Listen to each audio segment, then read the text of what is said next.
Welcome back to the Convention Center in downtown Lexington, where I'm discovering some of the finest flavors of the bluegrass at the Kentucky Proud Incredible Food Show. Very good. Oh, yeah! There are local cheeses to try, jellies, jams, cakes, pies, and how sweet is this? Real bees making Kentucky Proud honey right in front of us. The honey is produced in Perry and Letcher counties on reclaimed strip mines. Kentucky Proud honey? Oh, wow. On the hunt for beef, I stopped by the Critchfield Meats booth and found out they actually have a lot more than just meat. Today we're actually sampling some of our homemade cheeses. Olive nut cheese, we got a black and blue cheese, we got a pimento cheese, a beer cheese. We've got our jam cakes, our fruit cakes, pound cakes. Great dips too, like this homemade olive spread. Going in? Oh yeah. And everything we're showing you today is made from scratch at our little store on Nicholsville Road, Critchfield Meats. Fantastic. Keep up the good work, man. The guys at Critchfield are known around the bluegrass for their old-fashioned butcher shop quality meats. And when it comes to cooking it, there's no one better to do that than Chef Jeremy Ashby from Azur Restaurant and Patio.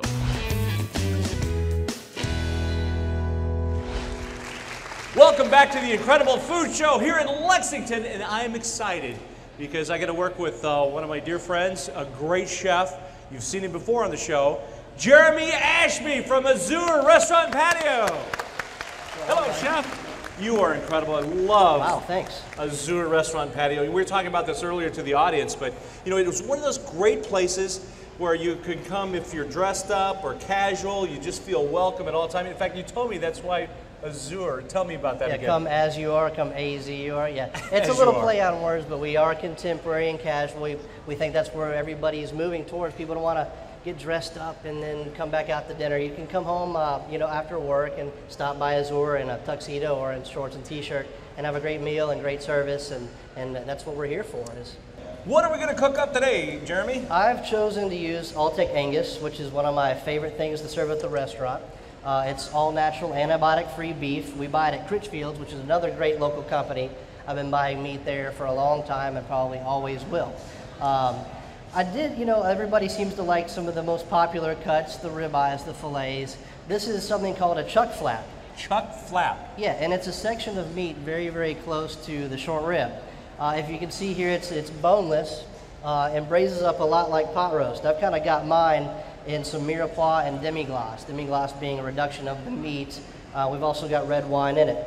But if you are able to sear a piece of meat like this and then add some liquid to it and braise it in the oven for 3 or 4 hours, you get this very fork tender meat. This is like grandma's pot roast, but you know, we can't just serve this at a restaurant like Azur. We have to take it up a few levels and do some neat things with it. Over here, I've got some caul fat, which is actually a stomach lining. I don't know, everybody kind of is scared of this. It is a little frightening. A little frightening, just a little bit, but... But what it is, it's kind of like a sausage casing.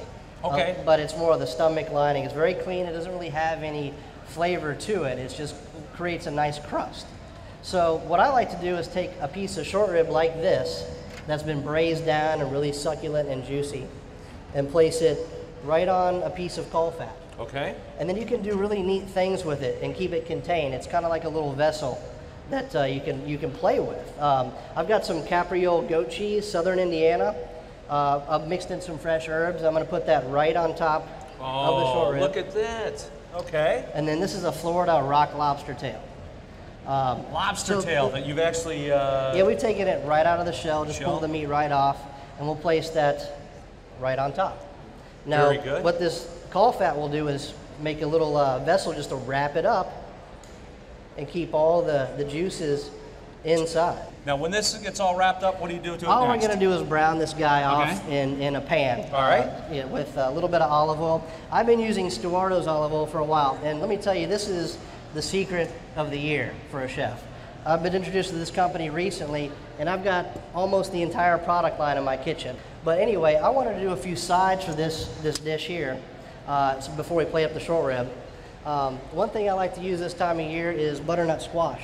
Well, all we've done is peel the top off and cut a medallion out of it, and just kind of blanch it in a little bit of water till it's a little tender. And I also like to use maitake mushroom, which is one of our foragers found this in the woods just the other day. And these grow in Kentucky only a few weeks out of the year, but a really, really nice bite and crunch to the mushroom. For a dish like this, all I'm going to do is simply, lightly roast these in a pan. I used a little lemon olive oil from Stuardo's there, just to kind of lightly coat it. And I don't really mess with this too much. I let these just pan roast on one side and flip them over. So you're not chopping this up and doing this? I'm not. The whole thing right in there? The whole thing right in there. When you can find them. And I'm also going to add the butternut squash to the same pan. Now, if we can't get this maitake, can we substitute other mushrooms, Chef? Yeah, oysters are pretty popular in supermarkets now, Oyster too. mushrooms, okay. Shiitake will be fine. I like things that are in clusters. They kind of look like little trees when you stand them up on plates. So it's more of a presentation effect for me, but I love all mushrooms. We've got the short rib braising liquid, which is still rolling here. It's got red wine and mirepoix, which we call celery, onions, and carrots. Right. Gives a nice round foundational flavor to the broths. I'm going to add a little bit of soy to it because soy, in my opinion, is an all-purpose seasoning like salt and pepper. And this is miso. It's actually a fermented soybean paste, and it really brings out flavors as well. So we're not kind of doing a traditional red wine pot roast braise here. We've got a little soy, a little bit of miso, which gives it an Asian flair. The mushrooms and squash are roasting. And then I want to talk to you about another little sauce we made. This is, around here in Kentucky, we have corn pudding, right? Well, this is a different version that we've created as chefs, kind of play around with the whole molecular thing, the whole molecular gastronomy. What I've done is juice corn through a juicer and then reduce it in a pan till it's a little bit thick. And then we add agar-agar to it as kind of a gelling agent. It's an all-natural food product found in an algae, but it turns it into jello just like you would have at home. After it gels, we put it into a blender, and it creates this really, really neat, almost corn pudding. It's just corn pudding in a different form, and a nice smooth puree. The butternut squash medallions, we'll kind of set up on the plate so they have a neat little presentation to them. I think maybe 2 is enough. We'll get the ones that cooperate with us a little bit. Let's see here. There we go. Now we got to go over and get our nice lobster and short rib thing. We've already prepared one for the magic of TV, right? Yay! All right, I was hoping we'd have one. Here it is. Oh, look at that. So this guy's got an oozing nice goat cheese. Short rib's nice and done. I'm going to put it up here so everybody can see how nice that is. So we'll just cut right into that guy, cut it into some nice little medallions, let you guys see inside. How's it look, guys? Wow, gang, is that incredible? Oh my gosh. And the rest we'll just kind of do interesting things on the plate with. You've got you've got the short rib, you've got the goat cheese, you've got lobster, a little bit of butternut squash. And look how that lining it just crisped up, give it a little texture on the outside. Little corn pudding. We'll turn this guy back up so it has a little stability. There we go. All trial and error here. Oh. We'll use our porcini mashed potato. Our porcini and butter. And butter mashed potato. Maybe over in the corner. And then these are actually pea shoots. We grow these here in Kentucky, a little company does. Very, very neat little pea pod or pea shoot. It actually turns into a sugar snap pea. Now right on top I'm using what we call onion glass. And this is an onion that we've pureed and then dehydrated overnight, which is really, really neat. Wow. So right here we've got a nice little plate. We'll finish it with our sauce just in a couple little areas.